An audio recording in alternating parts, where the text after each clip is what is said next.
Hey folks, this is me, Vishwas Narayan. I'm the host of this DevOps chat show. And over the course of time, there is always a new need that industry has bought in terms of like, hey, we have an ample amount of resources, we have an ample amount of data which is just flowing inside.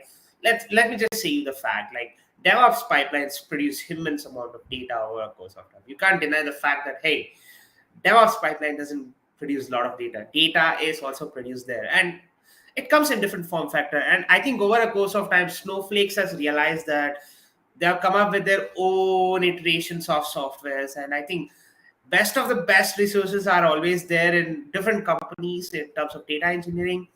Let's just leave that to the company which is just doing that. But now to a data engineering approach, it requires a huge understanding of like, hey, where should I reach out in the market? I think Naveen sir is one of the best guys to reach out to because it's like he doesn't care whether you are the best of the best. When we get the right approaches that is feasible for the market, that helps us stay sustainable in it. I think and Naveen sir can share a huge amount of insights on how to be sustainable in the market with a lot of cultural approaches that he has seen in different firms and different places. And hopefully we can demystify a lot. And let's just start with a question. So I think we are good to go now, sir. Sure. Thank you so much, Vishwas, for So having me. yes, yeah,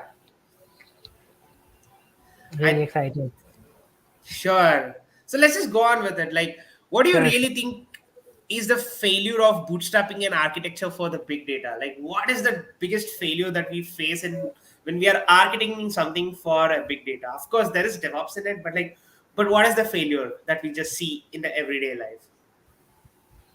So, see, from a holistic perspective, when we talk about bootstrapping anything or bootstrapping any architecture, the first thing that comes to mind is we are practically segregating the dependencies. We are practically segregating everything into smaller chunks, and in general, it is the way to go these days because every organization, every implementation that we see now, everybody is moving away from that huge structure and they are practically breaking it down into smaller segments in order to break those silos, break those boundaries of dependency of one component over the other. So, in terms of application perspective, when we talk about the perspective of an application, the bootstrapping is really something which everybody is looking forward to. It is anyhow increasing the speed to deliver to the market because now I can not just divide my iteration functionally but operationally as well. I can give a fully functional and operational unit to you in a single sprint, that of my application. But when we talk about data, as we are growing, more and more organizations are switching towards live data streams. Means slowly and steadily, every organization or every implementation of the application are relying more on AI and ML these days. Incorporating AI and ML in every aspect possible.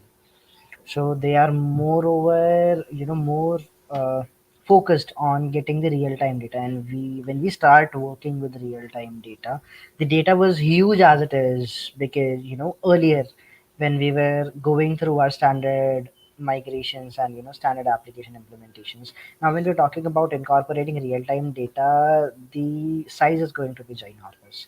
And one thing that we need to know or we should take into account is the integrity of that data. Breaking down my data is good, but we have to make sure we are not breaking down our data in such a manner that when we start to consolidate it again, when I start to bring those pieces together, I miss out on something. So that is one thing which I see is a challenge when you're bootstrapping big data, because anyhow the amount of data, the level of ingestion you'll be getting is pretty ginormous as it is. So you have to be very careful. You have to be very perceptive about what you are doing and how you are going to incorporate it or integrate it with your application going forward, because it is not just your historical data, it is your live data as well. Now you have two components that you have to take into account. Means I remember when earlier when I started, so the practical thing which you'll see In terms of application data would be application logs. That too is the historical data. Okay, we have our logs, we are separating those logs, we have log rotators on the standalone servers. Then we have our, logging and monitoring tools in place. We have those tools take over our log rotation, so they are taking care of all the logs. I have all the historical data with me. Now I am not just taking care of the historical data, I have to take care of the live data that I'm getting also. So there are a lot of platforms which deals with your real time streaming. So in one of my projects currently, their entire business is live proctoring and all. So the level of ingestion that they are having, the weekly drives, whatsoever they are incorporating, that is ginormous, and this is the upcoming, you can say, milestone that we have to accomplish, where we are having a ginormous amount of ingestion, and we have to decide how are we going to handle that data. So it's when you are bootstrapping and that too big data, it is going to be a huge challenge bootstrapping that, because going forward you anyhow have to consolidate it, integrate it with your application. You have to integrate it with your system so that your system can very well analyze it or utilize it, howsoever it may see fit. So talking about bootstrapping big data, so this is the major challenge which I see, because it's all about playing and handling the data file. So if you are not 100% sure on what you are doing with your data, it's better to stay put and let the flow go how it is. Because if my application breaks, I can get it up and running in no time. I can have my second version of my application. I can roll back my application, won't take long. But if my data breaks, rolling back that data, recovering that data, the entire restoration is going to be hours of effort. And when you're talking about production, you cannot afford that downtime. At least that is going to cost the organization a fortune, practically a fortune. Yep, that's true. That's true. Over a course of time, I also realized one thing like, hey, you know what? Never mess with data. Any data. Absolutely. Any data. Absolutely. Like, let it be the form factor of a JSON which doesn't have any meaning. Just make sure that you have it in a cold storage somewhere. Like, Actually, it need that not is have to be more, not file. yeah, that Yeah, is more crucial, because when you are dealing with plain data, plain raw data, you can play around with it up to some extent. But when you talk about JSON and any form of data which is formatted in any way, you miss out on a single comma, your entire data set will start failing. the database schema is ruined. Exactly. And then to get back and analyze where you missed that comma is going to be a task in itself. I can understand that. Yes, So yeah, so yeah, like now we have data warehousing techniques. Like Snowflakes actually bought Streamlit for a fortune. Like I think probably Atlassian is the biggest buy which happened in this era. $60 billion, 60 plus $60 billion from Microsoft. I think ARM was bought by Nvidia for $40 billion, and that was a fortune of buying. Like absolutely. that takes a huge amount of stress. So now we have seen ways in which technology is improving, right? We are now coming up to an era where we are coming in terms of fog computing. Like you need not have to have a complete cloud cluster which is dedicated for that entire infrastructure. You can have small chunks of the compute which can really start working. So my question on data warehousing is like, how can it change the way that we are entering the world of AI? Because over a course of time, we know that data is a fuel, data is the new tofu, data is the new paneer, whatever you can say. It's just a new era that we are just coming through, right? Back then software engineers were doing the same old data science, but in a different form factor. But today MDM, RDM is talked by a person who doesn't even belong to that field. Like, and business analyst needs to talk about all this. So, data warehousing, how is it going to change the way that we are entering the world of AI? And how is it going to change the way we are architecting a solution for an AI? So, yes, Vishwas, data warehousing nowadays is something which we have to take into consideration. See, the point is, people were working with data, people were playing with data earlier also. Means data has been there since the inception of technology, as far as I can remember. Because even if I am creating, let's say, a simple standard static website, I'm creating a standard HTML web page. That HTML web page is also having its piece of code which I've written, and I've stored it somewhere.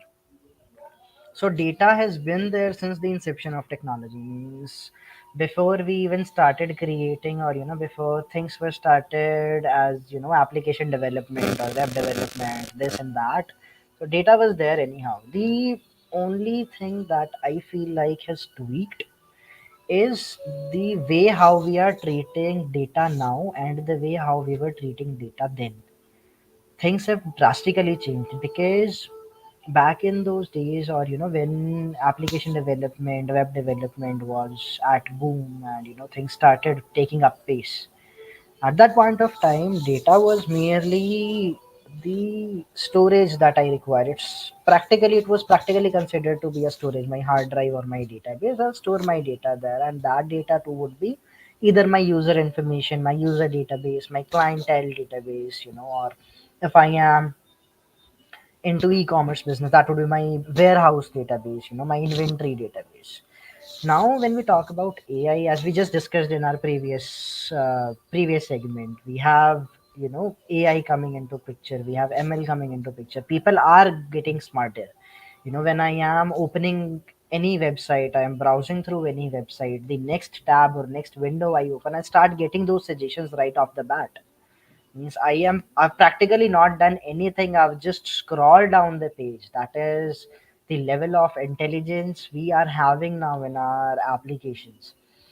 And in order to incorporate that, my application has to be trained. I need to have some sort of AI engine which I am training on a regular basis, so that it is able to process, comprehend what is going on, and after analyzing those data pointers, provide me most relevant results.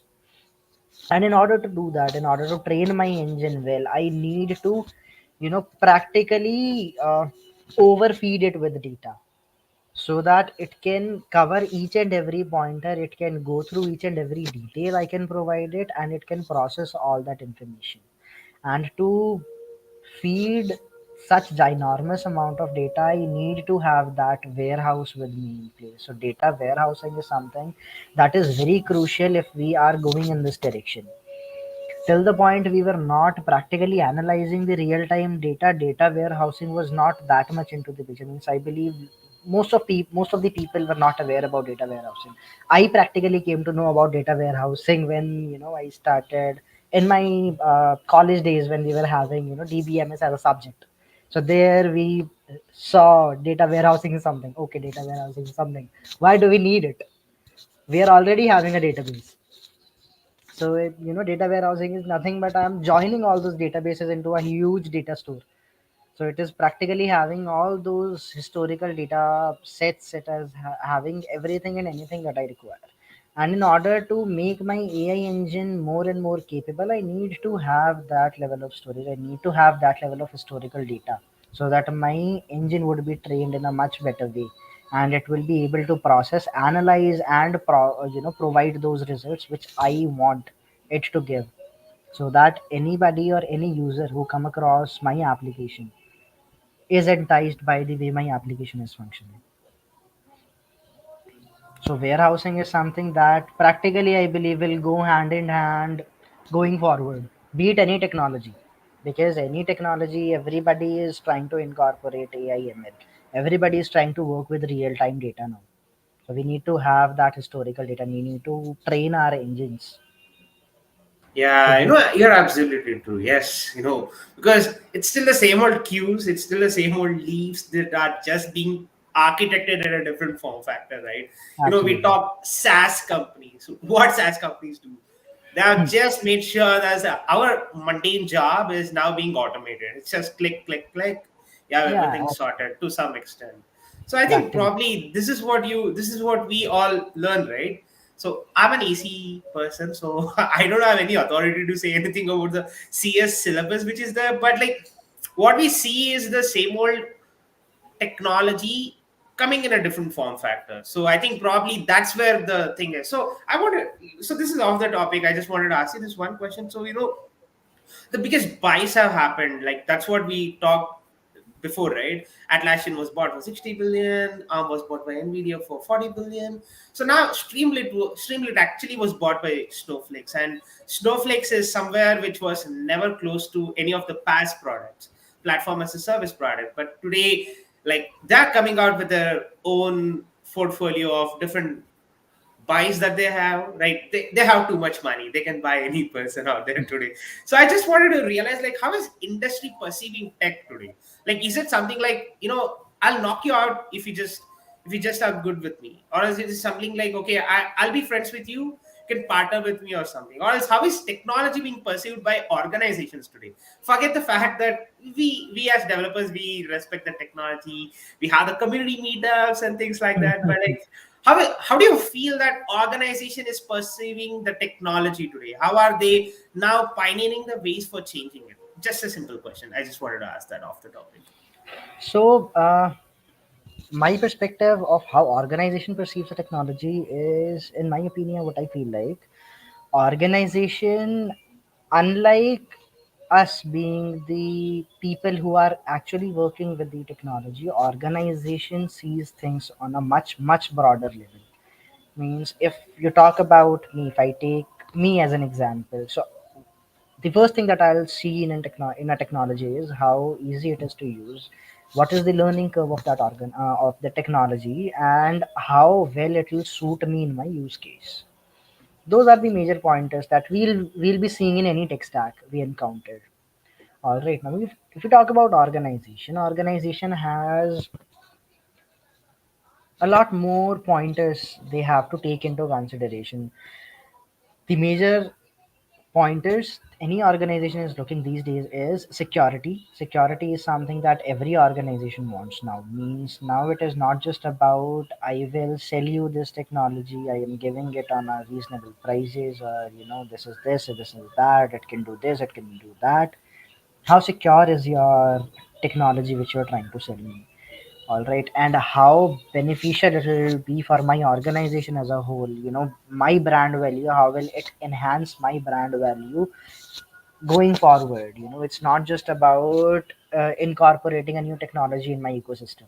It's about how beneficial, because when I'm buying a technology, I'm giving you the business. All right, I am benefiting you, I'm giving you the money. How are you going to benefit me? If I talk about something as simple as, let's say, a version controlling system. All right, for a version controlling system, let's say one organization is using GitHub, other organization is using Bitbucket. Both are doing practically the same thing. They are practically identical to each other. All right, it's all about how much brand value or how much security you are giving to me as an organization. I have given you my money. You have the benefit that you wanted to take. What benefit will you be giving me apart from the functionality? Because functionality I can get from any other tool. Practically, if I take any random tech stack today and see a list of tools available, I'll practically find a zillion tools doing the same thing. It's all about how beneficial and how stable that tool is. It's all about the security of that tool, how cost effective that will be. Do I have any enterprise level agreements? Will I be getting a benefit there, a monetary benefit from my friend? All right, and how is the support for that particular tech stack? Means any vendor who is providing me any technology, what is the support aspect that you're providing me? How much support will I be getting? How good is your customer support? If I run into any issues, will I be able to reach out to you right off the bat, or do I have to get into a queue and then wait for your callbacks? Because that is one thing organizations really hate, because I have given you my money and now you are making me wait. So that is something any organization would not want. So on a broader perspective, if I talk about, these would be the three major pointers any organization perceives any technology. First of all, how secure is that tech stack they are taking into account, because the initial R&D is something that we guys will be doing. All right, they will give us the use case, this is our use case, now you guys come up with the tech stacks. We have the use case, we do our R&Ds, we give them the tech stack, these are all the available options. Now the end decision, the final call is of the organization to make. We will be giving them the pros and cons based on the usability and the reliability. The enterprise level agreements, how they are going to be incorporated, how will that tech stack will fit or that piece of technology will fit in my organization is something the organization takes into account. So, how secure is that tool? What is the customer support background of that particular technology? How cost effective it will be, and how reliable that technology stack is for me as an organization. Because organizations in the starting, when the organization is in inception phase, at that point of time it's easier for me to incorporate the open source technologies that I am having, and I'm aware about the pros and cons of the open source technologies, because I know I'm going for an open source organization. So I won't be getting that enterprise level of customer support from there. Anyhow, I'll be posting my queries. Multiple entities are contributing, so anybody who might have encountered or who is taking up that particular issue will revert when and as they are available. So I know all those pros and cons, but as my organization grow, I need something more structured. I need something more concrete, because when you are climbing up the ladder, you have your audits going on as well, and you are bound to maintain a good score there.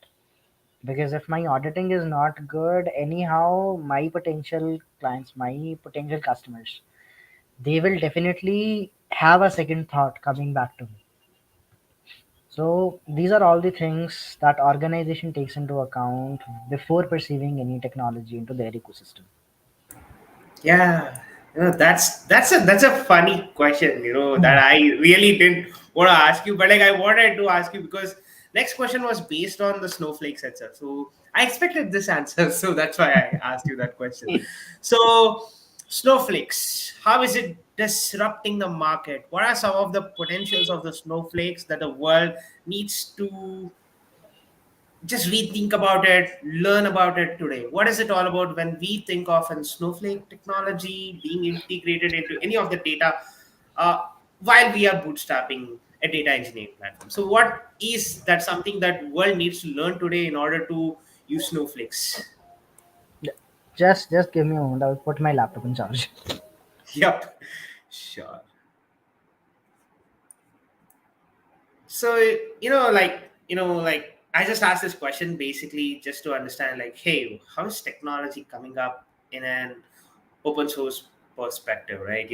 Snowflakes is not open source, but it's really disrupting the market. So there are ways in which paradigm shifts are happening. So I wanted to know, how is it all about when that technology, which is actually a premium one, coming up with a lot of insights about this technology. So yeah, I think Naveen sir is back. We can go ahead. Sure, sure. So thanks for waiting. And coming back to the topic, Snowflake, how Snowflake is taking up the market, how Snowflake is slowly and gradually eating up the entire data market. So Snowflake is in itself a complete solution for handling big data workloads. So that is one and a major forte that Snowflake is offering to all its clients. The major thing being, when my data grows, it grows exponentially. Means it will not grow in a stagnant fashion. It will practically grow exponentially. One day, standard 1 TB or 5 TB database is more than enough to suit my data needs. The second day I wake up, I am running out of disk space. I'm practically out of storage. I have to either get a new database, or I have to, ramp up my existing database. So the way Snowflake handles storage is pretty smart. Everything and anything that you're storing in Snowflake is practically compressed. It will compress the size of your data so that you can store more in a limited amount of storage. So that is one major piece which Snowflake is offering. And because of your compressed data, you are practically utilizing less amount of space. And it is giving you, it's completely, a solution where you are practically not managing anything on the back end. Right, I have everything on that Snowflake platform. I can create my warehouses. So the warehouses which it is providing, Snowflake is providing, practically gives me that compute which I need to process my data. And on top of it, I don't just get the data aspect, I am practically having that security layer on top of it as well. I can have authentication authorization in place for my entire Snowflake portal. So I'm not just storing my data, I'm securely storing my data. So I can control which user has what access on my Snowflake portal, what the person can do with the data set I am giving it. So I can practically limit the users, I can practically restrict the user based on their role, on what queries and what operations they can do on the data which is stored in Snowflake. So these are some of the benefits which Snowflake is providing, and that is something which is making a significant difference, helping Snowflake stand out of the crowd, because of which organizations are slowly and gradually moving on to Snowflake. They are opting for Snowflake for their big data analysis and big data consumption needs. Plus, Snowflake provides a seamless integration with all the major clouds, be it Azure, AWS, Google. So the integration is really smooth. You can have things integrated. Once the integrations are done, all the integrations are done over the private endpoints, over the private links. So anything and everything that is going to and fro from my cloud environment to my Snowflake environment is practically going through a secure tunnel. So I don't have to worry about exposing my data over the internet while transferring it. So all the transfer happens over the private network. So these are some of the major chunks which Snowflake is bringing on the table, because of which it is slowly, disrupting the market, or it's slowly taking over the data market as we speak. Yeah, and also like it's not about like easy integratability. It's also about like where can it also fit in inside an infrastructure, right? Absolutely. My data sits in an hybrid cloud. Like it's more of an on premises system. Like some people are paranoid about their data. Of course, many people are paranoid about their data, Yes. and so on. So my question about is like, are techniques evolving today? Because I feel to one extent that techniques are evolving because data is getting more accessible than what we had back then. Like, let me just say you the scenario of 2017 when I joined engineering. Somebody writes an MNIST project. That's a huge demand. That's a huge thing. We could have flexed ourselves and saying that, hey, you know what, I just did an MNIST data set. Today, MNIST is like something like, hey, you know what, GitHub में सारे कुछ code तो मिल जाएगा. You didn't do anything much here.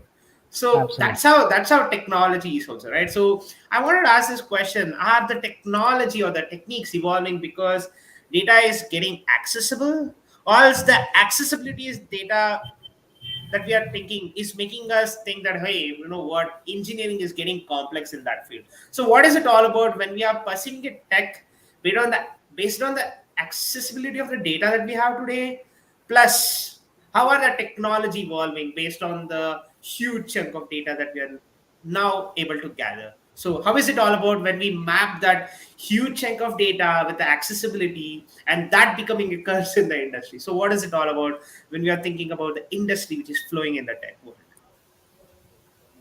So when we talk about tech being tech evolving and the way tech is evolving, so what is the driving force? Is it the data accessibility or the accessibility of my technology, or how my technology has spread out? So earlier when technology was evolving, things were not highly accessible. We have to go through a number of hops to access the data. We have limited accessibility to things. We have certain restrictions. Now, as things progress, what actually is happening is everything is practically the same. If we talk in a broader perspective, we had data back then, we have data now. We have technologies coming up back then, we have technologies coming up now. The major difference that is being made is by the number of competitors in the market that we have. As long as you are having your monopoly over the market, you control how things flow. If you want, the user should be able to access the data from wherever they want. It's up to you. If you want the user should be able to access data only through a specific channel, it's up to you. Now what is happening, I can get almost all the functionality which I am getting from tool A, I can get it from tool B as well. And tool B is saying I will give you all these capabilities, I will give you everything, that too on a cheaper price, or I will increase your accessibility. You can access the data from anywhere. You have your cloud storage now. You just need to have a cloud account and you can access your data from practically anywhere you want. And it's not about accessibility also. It's like low code as well. Absolutely. Yeah. So now I am able to access my data from anywhere. So my data accessibility has been eased up by multiple folds.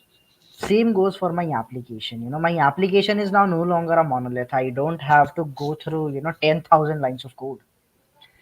I have to practically go through, you can say, 50, maximum 100, 150 lines of code to understand one particular module. And if I talk about converting it into a microservice, that is just a Docker file which you have to go through. And the Docker file is practically maximum 15, 20 lines of code. And in that too, you are just writing, you are copying from here to there, or you are using this image. So that is what you're doing.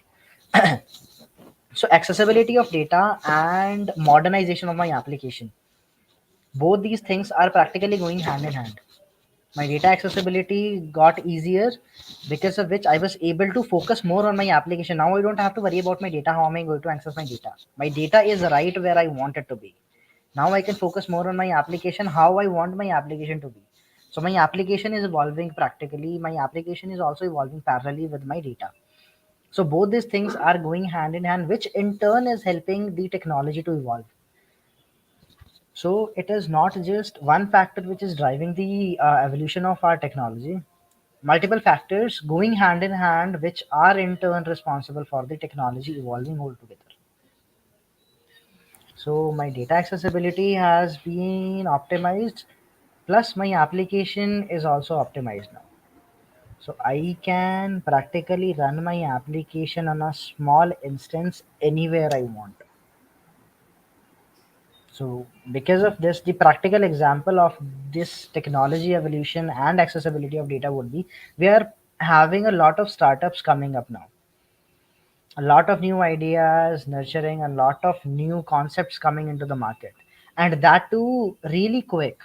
Means their time to market is really very low. Means they are practically deploying, or sending their application out to the market overnight. So all these accessibility and optimizations have led them to get to that speed, which the organizations are opting up now, because startups, they practically are starting things up. So they have the leverage of choosing whatsoever tech stack they want, howsoever they want to integrate things. The well established organizations that are already there, they need to make that shift. They need to go through that cultural shift, to go through that transition, and have that speed incorporated into their system. So they are also slowly and gradually making that shift. So these optimizations and accessibilities all together are the actual driving force of our technology being evolved. That's how, that's what I feel like is our technology evolving.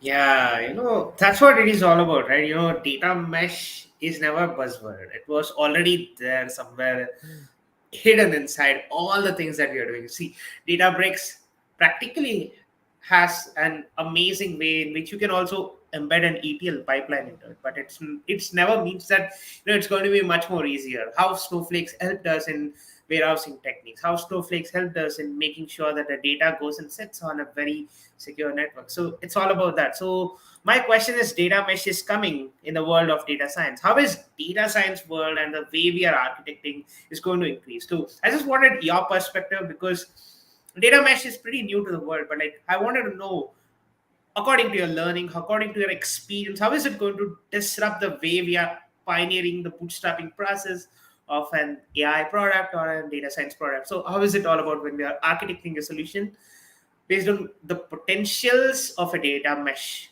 that we are trying to pioneer for the tomorrow's world? So, data mesh is something new right now. Means it's not, you can say, completely incorporated in most of the systems, but yes, it is coming and it is revolutionizing the way things work in terms of data. We have things going on the application front. We have things going in the application front which made our application more robust, which made our application less dependent on each other, and made the deliveries of my application faster. Data mesh is doing exactly all those same pointers, all those same things to my data now. It is practically increasing the accessibility of my data. It is practically increasing the way I work with my data. It is optimizing the way I am accessing my data, plus it is increasing the speed of my data accessibility as well. So all those factors taken into consideration, data mesh is practically, you can say, increasing the turnaround, decreasing the turnaround time. So it is making those fast changes which we already had in our application to my data as well. So now I can practically have my data distributed. I can have my data's accessibility from anywhere I want, which highly increases the integrations of my data with the application. So now we are less dependent on a single data source. I can have my data distributed as well, just like I have it for my application. Now it's not just about having a distributed architecture for your application. Now you can plan and decipher and have that distributed architecture for your data also. So incorporating and integrating those two pointers from the application front and from the data front is going to give technology a new facelift altogether. So data mesh is really going to speed things up. It is practically going to give data accessibility and the way we handle data a huge boost, because now I don't have to worry about where I have to store my data and how I have to access my data. So it is slowly and gradually decreasing those dependencies. Yep, that's true. I think Lakshmi Narayana sir has asked data mining and data analytics difference. So data mining is what we are talking today. So we talked a lot about like how the data sources are getting different and how the data sources are being more accessible, right? It's like it comes in all different form factor. It comes in a form of an image, MP3, MP4, you name it, that will be there in your data Absolutely. source. But like how my platform is platform agnostic and data form factor agnostic, because I don't care what's the data, but I need to mint money out of it. That's where mining techniques are different. I think analytics is all about your visualization, the way your technique is. I think probably Sa can give a lot of insights on data mining. I think if you have any instances to say, hey, you know what, that mining architecture that we had thought about was a toast. Is there anything that you have actually worked on, any of the data engineering part, and you have feel like, hey, you know what, this didn't work out for a while, so let's just move on to the next. So, are there any of the scenarios? I just wanted to ask that.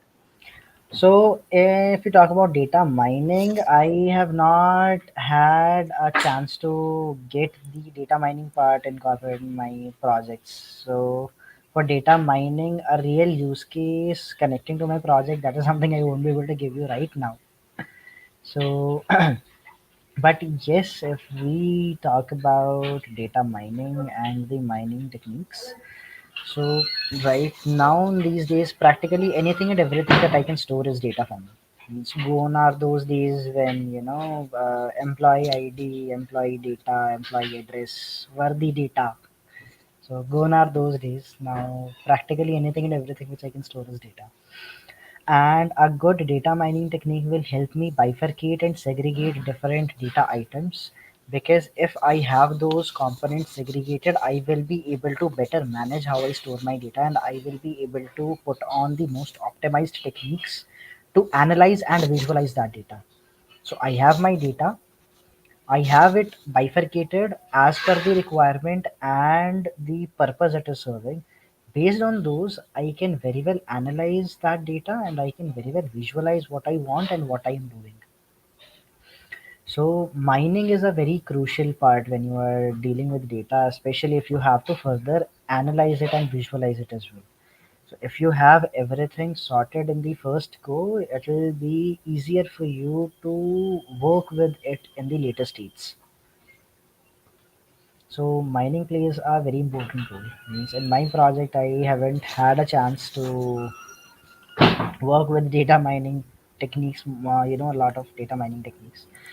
But yes, when we are working with data pipelines or analyzing, visualizing data, so data mining is something which plays a very crucial role. We have to take it into consideration and plan it accordingly. Which data mining technique are we going to use? What type of data are we dealing with? And what mining technique fits best for handling that particular type of data? Yep, that's true because it's all about that Toyota mindset that you do the software engineering. Like, you got to think at the scale. You are going to pause for a very long time. But the fact that, like, even though the add-on code mechanism was there, entire production line stopped when there was one error in one car. Toyota managed to get 3 seconds, one car out of the factory, and it was working 24 by 7.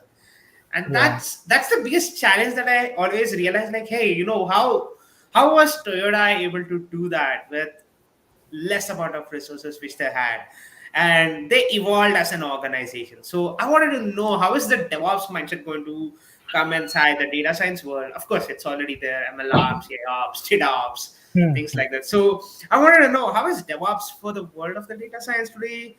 How are we getting ready by learning from the failures of today in being adaptable for the tomorrow's world? Because tomorrow's world, it's all about, like, we have the best of the best tools today, we have the best of the best uh, companies which are coming up with their own ways of architecting something new. Like, Nvidia came out with transformers are pretty huge.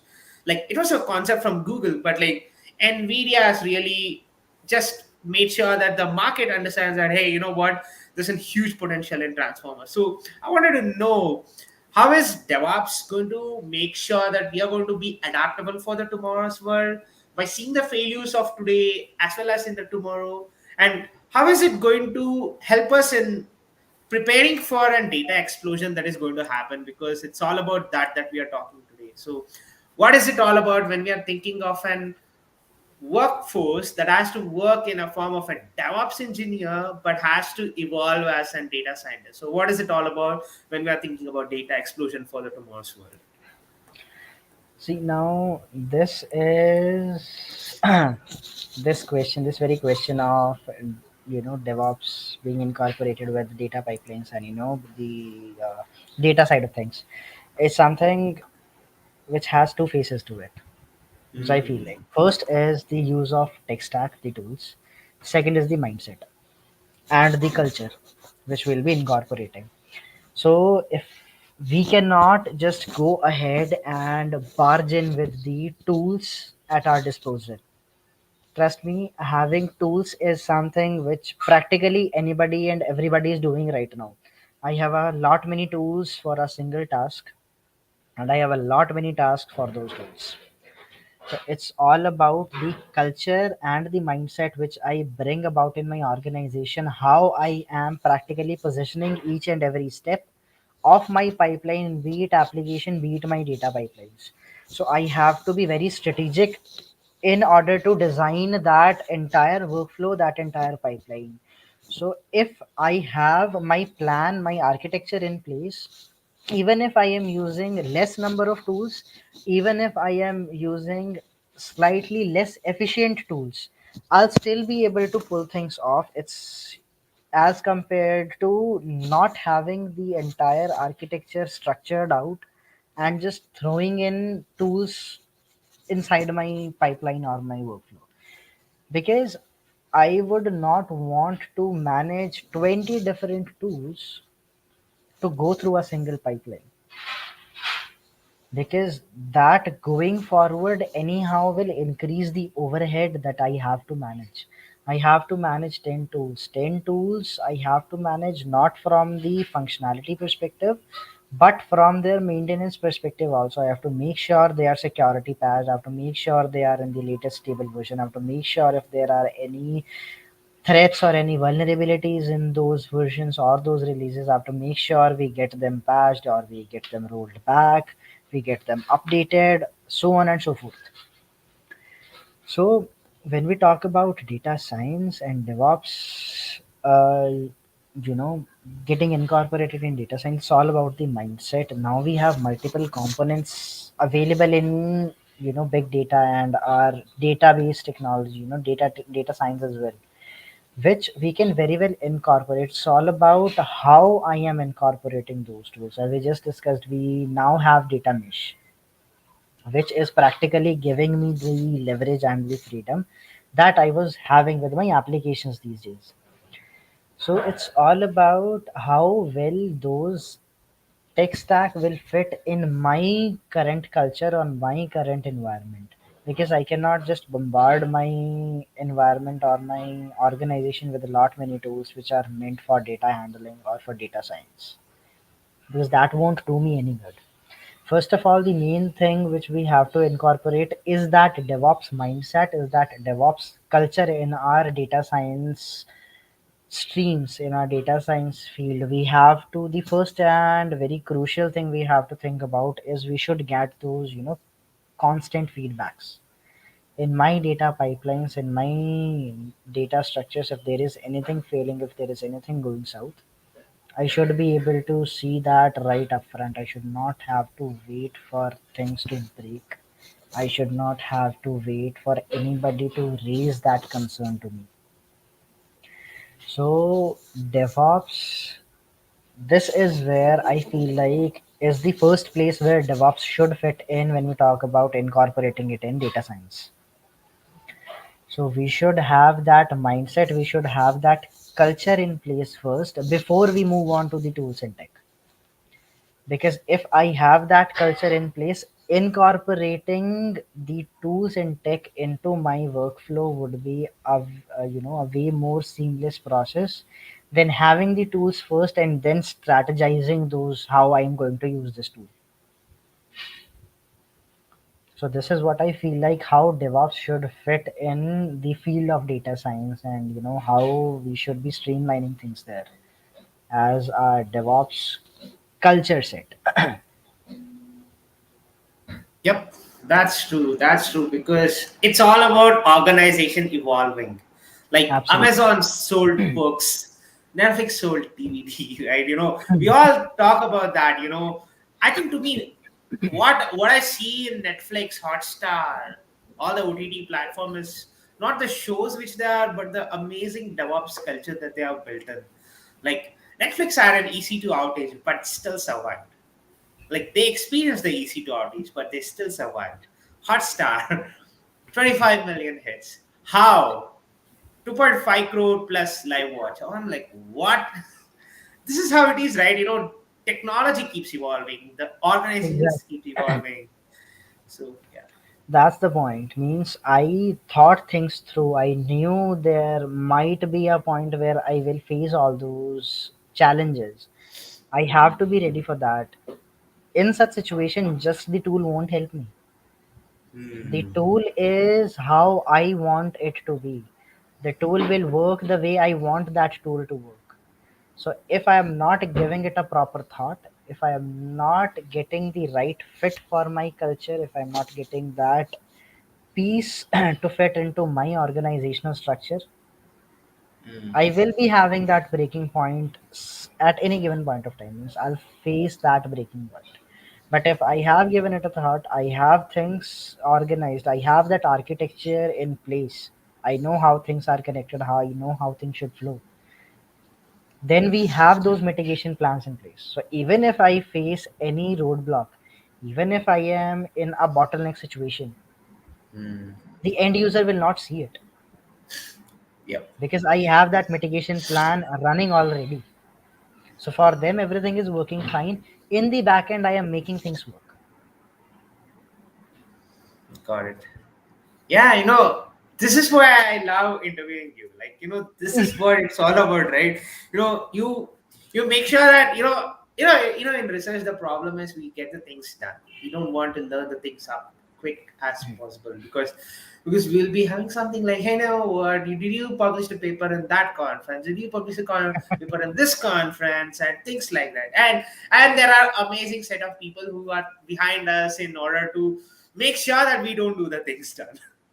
Yeah, So absolutely. lot of things. I think this is what the insights is all about. So let me be very frank with you. He's a DevOps engineer who has an amazing hold over all the things that you just need to talk about in it. In terms of organization culture, in terms of getting the right DevOps things sorted in your organization.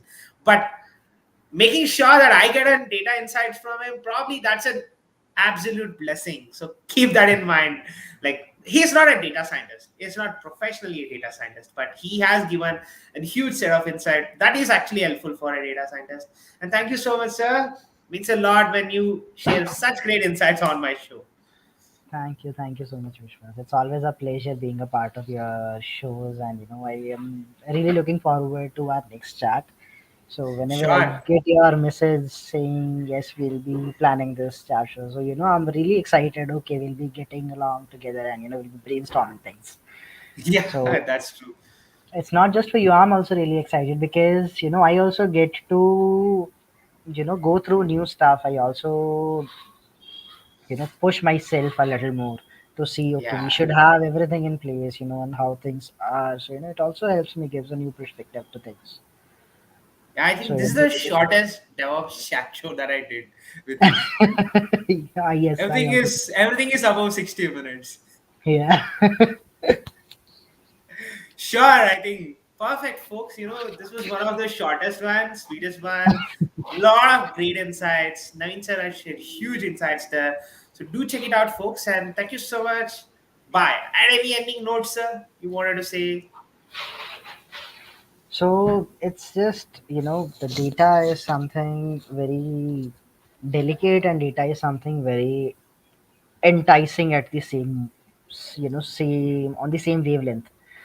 So, at one point of time, I feel like where I should not touch it, on the same wavelength, I feel like how can I, analyze it? How can I visualize it? How can I play around with it? So, we just have to keep in mind whenever we are dealing with data, it is crucial that we make sure we understand the criticality of that data, and we understand the actual usage of that data. What is the actual purpose my data is meant for, and how am I going to analyze it, visualize it, or utilize it for my application or my environment altogether. So it's just these small pointers. So nothing much, not a lot of things I can share right now in terms of data, but yes, these would be my point of view. Whenever you're handling a data, being a data scientist, or being a database administrator, for that for that matter, Yep. because anyhow you will be dealing with data wherever you go. Data is, it's like time, it's present everywhere. Yep. It's just as good as saying a sysadmin just evolved into a DevOps engineer. Simple as that. Yeah, It's the same old absolutely. techniques and the technologies, but it's just like in a new form factor, in a new frame, and things like that. Thank you so much, folks. Bye then. We are ending the broadcast now. See you soon in the next chat show. Data is like Thank the time and it's present. Yeah. Thank you so much, Mark. you. Yep, we are ending.